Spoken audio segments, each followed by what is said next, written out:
بنورنا الدنيا وننشر في الفضاء أملا ونعلي عزم همتنا فمن طلب العلا وصل. الحمد لله رب العالمين والصلاة والسلام على رسوله الكريم. أما بعد، أعوذ بالله من الشيطان الرجيم. بسم الله الرحمن الرحيم. لقد من الله على المؤمنين إذ بعث فيهم رسولا من أنفسهم. صدق الله العظيم.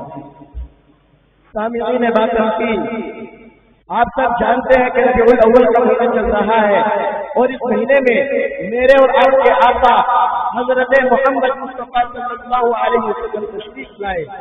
ہم سب یہاں پر اس لیے جمع ہوئے ہیں کہ ان کا تذکرہ کرے، تعریفیں کرے. لیکن اس سے پہلے میں ایک شعر کہتا ہوں. کس نے ذروں کو اٹھایا، کس نے ذروں کو اٹھایا اور سہارا کر دیا، کس نے قطروں کو ملایا اور دریا کر دیا. 7 پردوں میں چھپا بیٹھا تھا حسن کائنات، 7 پردوں میں چھپا بیٹھا تھا حسن کائنات. پھر کس نے اس عالم کو آشکارا کر دیا. اتنی بڑی شخصیت جس نے دنیا میں اختلاف برپا کر دیا، دور جاہلیت کو دور ہدایت بنا دیا. جہاں اندھیرا تھا وہاں روشنی کر دی. آپ صلی اللہ علیہ وسلم کے آنے سے پہلے دنیا میں ہر طرف اندھیرا ہی اندھیرا تھا. چاند تھا لیکن بے نور تھا، تارے تھے لیکن بجھے بجھے تھے، آفتاب تھا لیکن ڈوبا ڈوبا تھا. عقلوں پر پتھر پڑے ہوئے تھے، دل اجڑے اجڑے ہوئے تھے. خزاں نے بہاروں کو لوٹ کر چمن ویران کر دیا تھا. آپ صلی اللہ علیہ وسلم کے آنے سے پہلے لوگ اپنے گھروں میں لڑکی کا پیدا ہونا ایک اور برا سمجھتے تھے. جس گھر میں لڑکی پیدا ہوتی اس لڑکی کو اس کا باپ اپنے ہاتھوں سے سیدھا ضبط کر دیتا تھا اور اس وقت دل باپ کے دل میں ذرا رحم آتا. ایسے جاہلیت کے دور میں میرے اور آپ کے آقا رحمت للعالمین صلی اللہ علیہ وسلم تشریف لاتے ہیں اور بتاتے ہیں کہ اسلام میں عورت کا بھی ایک مقام ہے. اگر وہ بیٹی ہے تو تمہاری عزت ہے، اگر وہ بہن ہے تو تمہاری ناموس ہے، اگر وہ بیوی ہے تو تمہاری آخرت ہے، اگر وہ ماں ہے تو اس کے قدموں تلے جنت ہے.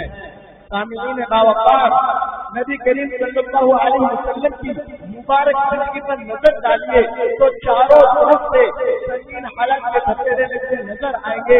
اللہ کا بھید اللہ ہی جانے. جو جینا اس کے قریب وہ بنائی مشکلات سے دوچار، جن کو شاہ کوہن بنایا گیا ظاہر میں اس کو یتیمی کا غم اٹھانا پڑا. اصحاب خوشی سے محروم جن کے نظم سے سارے عالم کو روشنی ہوئی، خود ان کا آشیانہ شراب کی روشنی سے خالی. جن کے نظر مسیحائی سے ہر بلا چل جاتی تھی، خود انہی کے سر پر مسائل کے بارے میں لاتے ہو. جو سارے عالم کے لیے گلدستے رحمت بن کر آئے، خود انہی کے گرد و پیش اور راستوں میں کاٹے ہی کاٹے. جن کا رحم بھرا دل اپنے پرائے سب کے لیے تڑپتا تھا، خود انہی کے حق میں قریبی رشتے دار پتھر دل جن کو عورت کی کا اتنا خیال کہ روزے بچے کی وجہ سے نماز مختصر پڑی، خود انہی کے لیے تیرے نسبہ کھانے میں زہر ملاتی ہے. جن کو بچوں سے اتنا پیار کہ نہ واقعی بچے کو روزے دیکھ کر اٹھانا، چومنا، گلے سے لگانا. ان کے حق میں صاحب کے بچے اتنے بے رحم کہ سنبھائی سے نہالے مبارک لہو سے بھر گئے. لیکن پھر بھی آپ صلی اللہ علیہ وسلم دشمنوں کا اکرام کرتے اور ان کے لیے دعائیں کرتے. کسی شاعر نے کیا خوب کہا ہے، زندگی زمیں کے سینے میں رہ گئی، زندگی زمیں کے سینے میں رہ گئی، جنت کنیز بن کے مدینے میں رہ گئی. پھولوں کا حسن حضرت یوسف کو مل گیا اور خوشبو میرے نبی کے پسینے میں رہ گئی. محترم سامعین، یقیناً آپ صلی اللہ علیہ وسلم پورے عالم کے لیے رحمت بن کر آئے اور تمام بندوں کو جہالت کی بری رسموں سے نکالا اور ایک صحیح طریقہ بتایا. اللہ تعالیٰ سے دعا ہے کہ تمام امت مسلمہ کو نبی کریم صلی اللہ علیہ وسلم کے طریقے پر چلنے کی توفیق عطا فرمائے. وآخر دعوانا الحمدللہ.